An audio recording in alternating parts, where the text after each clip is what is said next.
Chapter 14. The richer blessing upon Ephraim. Behold, this is the blessing of the everlasting God upon the tribes of Israel, and the richer blessing upon the head of Ephraim and his fellows. D&C 133-34. The elect of God, the blood of Ephraim, are to be gathered together in the last days to be spiritual leaders who will give the priesthood laws and ordinances to all the tribes of Israel. Ephraim must gather together in the mountains as a shelter, and for a preparation to redeem the center stake of Zion in Missouri. As a preliminary step in the gathering, the saints are to be gathered to the tops of the mountains, in fulfillment of the prophecies of Isaiah and Micah. This is merely a temporary shelter until the forces of Ephraim have been able to procure the other lands, and multiplied in numbers sufficiently to provide hospitality to the rest of the tribes, who shall come to Zion to receive their blessings at the hands of Ephraim, and consummate the work for their ancestors in the temples of the Lord, raised up by Ephraim. House of Israel, page 502. By and by the Jews will be gathered to the land of their fathers, and the 10 tribes,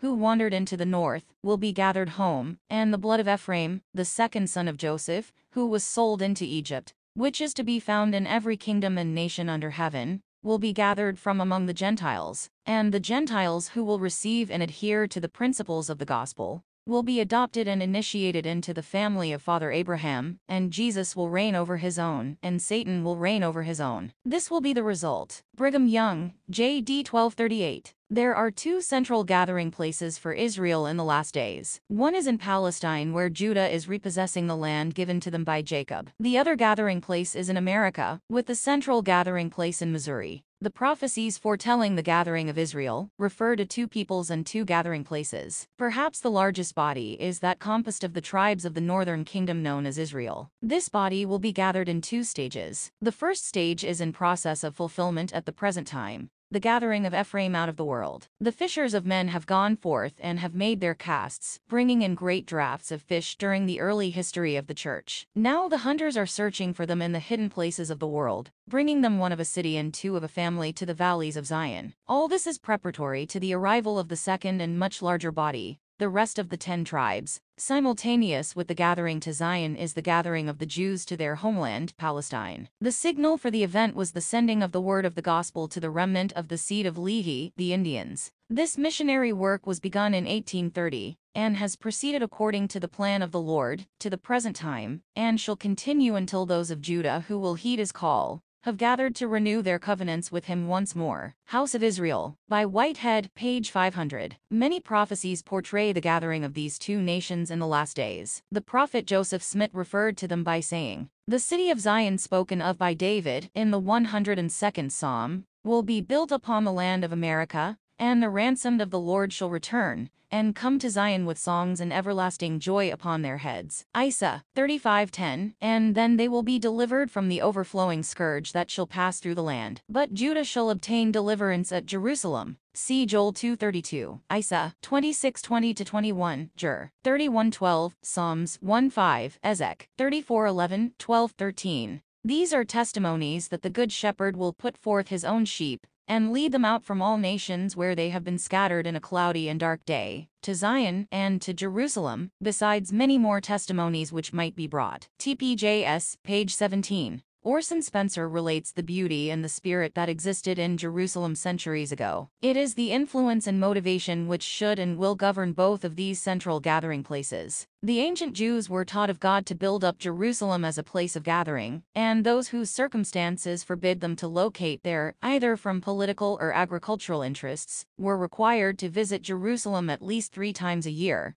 where they could interchange hospitalities and friendships, and contract matrimonial alliances, etc. Also, in addition to these facilities of union, their baptisms were to be performed in the national font. Their marriage rites and records of genealogy were to be performed and deposited in the archives of the great temple of the Lord at Jerusalem. In this great city of gathering, their frequent and splendid national festivals were to be held from generation to generation. By these multiplied means the union of Jews became proverbially strong, and their attachments to their nation and kindred and national rights and usages became as enduring as their existence. If perchance they should be scattered amongst the remote nations of the earth, still the recollection of their journeyings to Jerusalem in social groups, their splendid festivals at the national capital, their royal affinity with the great and good of God's people vibrated through their minds with resuscitating power. There it was that the Almighty condescended to reveal his acceptance of their sacrifices, and bless the people from the greatest to the least, and even speak to the people through their high priest at least once a year. Mill, Star, 9-311. The Apostle Orson Pratt was told in a revelation to lift up his voice and prophesy. One of his prophecies was concerning the gathering places of the two Jerusalems, and he declared that, by and by, after you have fulfilled your missions to the nations of the Gentiles, and there will not any more of them repent, that is, when you have fully accomplished all that is required of you in relation to them, you will have another mission, and so will the 12, and that is to the house of Israel that may be among those nations. I mean the literal descendants of Jacob the Jews, and the descendants of the other tribes that may be scattered among those nations. There are some from the 10 tribes among them, but the body of the 10 tribes are in the north country. You will find a few among all these Gentile nations. You will have to direct your attention to them after you have fulfilled your mission among the Gentiles, and their times are fulfilled. You will have something to do among the Jews, and then will be a time of great power, such as you and I have not dreamed of. Indeed, we could not, with our narrow comprehensions of mind, perceive the power that will then follow. The Lord has told it in a revelation in the Book of Doctrine and Covenants, J.D. 7-187. Again, Orson Pratt described the establishment of the New Jerusalem by comparing it to the great deliverance of the Israelites under Moses. In these last days, in redeeming his people from bondage, he has told us in plain words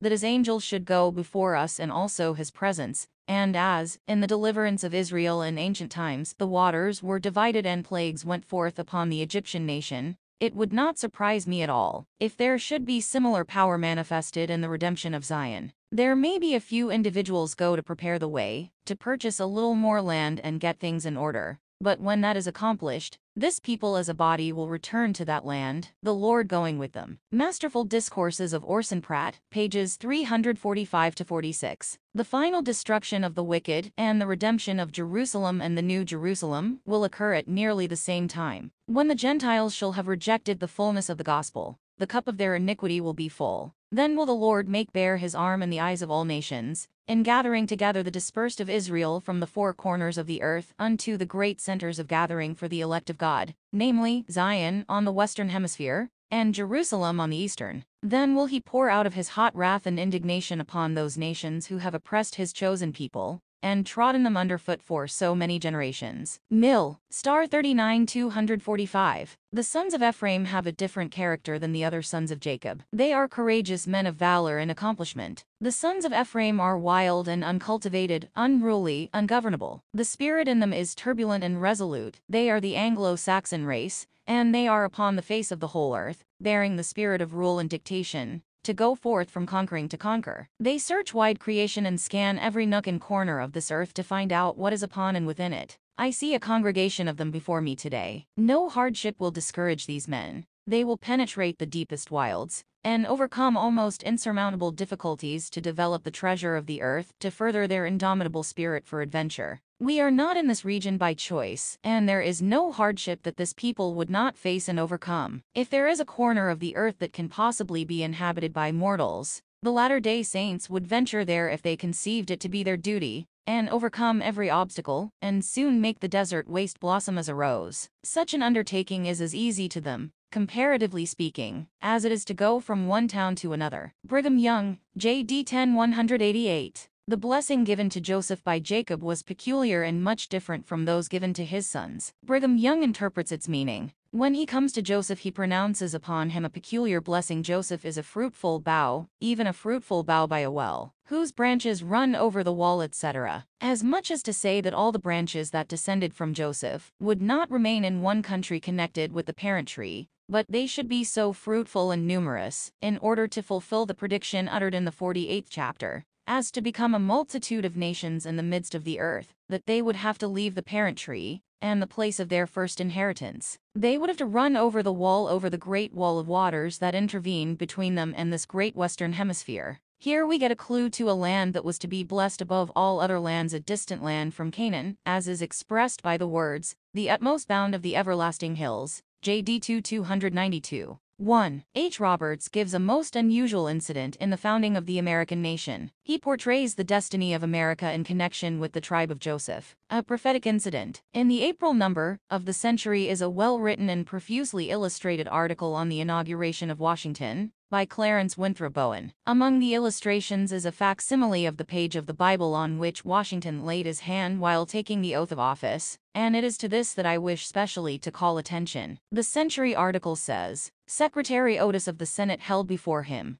Washington, a red velvet cushion, upon which rested the open Bible. Backquote. Why, oh, you do solemnly swear, said Livingston, backquote. T.H.A.T. You will faithfully execute the office of President of the United States, and will, to the best of your ability, preserve, protect, and defend the Constitution of the United States. Washington repeated the oath. He then bowed his head and kissed the sacred book, and with the deepest feelings uttered the words, backquote, S.O. help me God. The page of the Bible which Washington kissed, and on which his hand rested while taking the oath, is indicated in the Bible of the St. John's Lodge, by the leaf being turned down. A copper plate engraving is on the opposite page, illustrating the blessings of Zebulun and Issachar, as pronounced upon them by the patriarch Jacob in Genesis 49, 13th and 14th verses respectively. The page on which Washington's hand rested contains part of chapter 49, and also part of the 50th chapter down to verse 8 inclusive. The particular thing which struck me as being a remarkable circumstance is that the page indicated contains the blessing of Jacob upon the head of his favorite son Joseph, which reads as follows. Joseph is a fruitful bough, even a fruitful bough by a well, whose branches run over the wall. The archers have sorely grieved him, and shot at him, and hated him. But his bow abode in strength, and the arms of his hands were made strong by the hands of the mighty God of Jacob. From thence is the shepherd, the stone of Israel. Even by the God of thy father, who shall help thee, and by the Almighty, who shall bless thee with blessings of heaven above, blessings of the deep that leath under, blessings of the breasts and of the womb. The blessings of thy father have prevailed above the blessings of my progenitors, unto the utmost bound of the everlasting hills. They shall be on the head of Joseph, and on the crown of the head of him that was separate from his brethren. To the Latter-day Saints, the blessing of Joseph has a particular significance, for the reason that they, more than any other people, are familiar with his descendants, and the blessing promised them, in which also they hope to participate. The Book of Mormon is a history, chiefly, of the descendants of Joseph, and in the mighty nations which have peopled the American continent, the Latter-day Saints see, in part, the fulfillment of the great blessings pronounced upon his head. The article reviews Book of Mormon passages that refer to the seed of Jacob through Joseph coming to a promised land, including the comments made by the Savior when he visited them after his resurrection. Additional passages are reviewed that discuss the additional blessings pronounced upon Joseph by Moses. The author then says, but what seems singular in connection with these promises made to Joseph, and the account of their partial fulfillment in a portion of his posterity inhabiting America is, that after the nations, composed largely of his descendants, had been destroyed and other peoples from Europe among whom, however, were also large numbers of the descendants of Joseph through the loins of Ephraim had taken possession of the land, at the real establishment of that government, which is destined to shape the destiny of the great continent of America, the land of Joseph, the very first executive chosen for that nation when being sworn to preserve, protect and defend the constitution of this land which God had inspired men to frame. He placed his hand upon the very page of the Bible, containing the blessing pronounced upon the head of Joseph by the patriarch Jacob. Will men call this merely coincidence? Strange coincidence indeed it is, if that be all that it is. Observe that the 49th chapter of Genesis is near the very first leaves of the Bible, and in laying the book open upon a velvet cushion for the use of one to be sworn, it would naturally be parted near the middle of the volume, and not parted at the first few leaves. Let others believe all this to be coincidence if they choose, but for my own part, there is too much that is significant to assign it to that class of phenomena so conveniently disposed of, by calling them coincidence. Contributor 10275. Brigham Young continues to elaborate on the special blessing given to Joseph and his posterity by saying, remember that they were to be blessed not only with the precious things of the earth, and the fullness thereof, but with the precious things of heaven. What are the precious things of heaven? Are they anything else but revelations? Can you think of anything else that could be called the precious things of heaven? After the children of Joseph came to this land, they were blessed, as Moses predicted, with the precious things of heaven, The Lord opened to them things past, present, and future, unfolding his great purposes that were to take place in the latter times. He unfolded to them the mysteries and things too great to be uttered by man. JD 292-3. Thus Joseph and the tribe of Joseph would possess the richer blessings and the precious things of heaven. These special blessings are available to the other tribes of Israel through the seed of Joseph in the last days. Joseph received two important dreams that pertained to him and his descendants. He related his first dream to his brothers, and he said unto them, Hear, I pray you, this dream which I have dreamed. For, behold, we were binding sheaves in the field, and, lo, my sheaf arose, and also stood upright. And, behold, your sheaves stood round about, and made obeisance to my sheaf. And his brethren said to him, Shalt thou indeed reign over us? Or shalt thou indeed have dominion over us? And they hated him yet the more for his dreams, and for his words. Gen. 37:6-8. This dream was fulfilled when Joseph was made a ruler in Egypt, and his brothers came to him to be saved from the famine. See Gen. 42:6 and Gen. 43:26. His second dream was a dream of the sun and moon, and the 11 stars which bowed down to Joseph. This dream represented something more distant and further in time and space. This was perhaps relating to a time when the 11 tribes would pay obeisance to the tribe of Joseph in the latter days. The interpretation of this dream pertains to the posterity of Joseph and the posterity of his 11 brothers, including his parents. It was a dream of the future when the tribe of Joseph would be sent before the other tribes of Jacob, to prepare the way for their temporal and spiritual salvation in the last days. The tribe of Joseph would receive the precious things of heaven and be established in a choice land, where they would be able to say to the other tribes of Israel when they come, God sent me before you to preserve you a posterity in the earth, and to save your lives by a great deliverance. The tribe of Joseph, like Joseph, shall be blessed with revelations and temporal wealth, preserving the other tribes of Israel when famine and desolation come upon the earth. CD and C 133:30-34. Who are the people of the 10 tribes of Israel? Simply the people of the many different denominations throughout the world whose righteousness and faith in Jesus Christ is sufficient for them to be saved. When the destructions of God sweep over the earth, Ephraim's mission is to prepare the way for them to come for temporal and spiritual salvation. Joseph's dream signified that his 11 brothers would pay obeisance to him, and also that the 11 tribes would pay obeisance to Joseph's tribe. The mission of the tribe of Joseph today is identical to the mission of their forefather, Joseph, while he was in Egypt. Notice the similarity of circumstances and missions in the following discourses. Famine shall sorely oppress them, confusion, and war shall make their hearts to faint, and their knees to tremble. Would to God that our nation had never given cause for the distress which they now only begin to suffer. Would to God that they, chiefly for their sakes, had never provoked the anger of the Almighty by killing our prophets, and casting out our people. They burned our hay and our houses, and left our sick, our women and children in the scorching sun and beating rain, without food or shelter. We told them when they did it, that we would have wheat when they had none. When these poor starving thousands flock here for food, will it not be glory enough for you to begin with to feed them, to give them shelter, and administer to their sick? Will not such coals of fire heaped upon their heads be hot enough to satisfy your righteous indignation? If you will do as you are told, your eyes shall witness just such scenes. You may ask, when shall these things be? Answer, just so soon as you can possibly lay up the wheat. Orson Hyde, JD 206. And now I am prepared to say by the authority of Jesus Christ, that not many years shall pass away before the United States shall present such a scene of bloodshed as has not a parallel in the history of our nation. Pestilence, hail, famine, and earthquake will sweep the wicked of this generation from off the face of the land, to open and prepare the way for the return of the lost tribes of Israel from the north country. TPJS, page 17. If the king of Egypt had not observed the counsels of Joseph, almost the whole people would have been destroyed. As it was, those who did not obey Joseph's counsel were under the necessity of selling all their property, and ultimately themselves, for slaves to the king, in order to obtain that bread which they could have laid up during the 7 years of plenty, if they had obeyed Joseph's counsel. Now, brethren, let us not treat this subject lightly. George A. Smith, J.D. 12-142.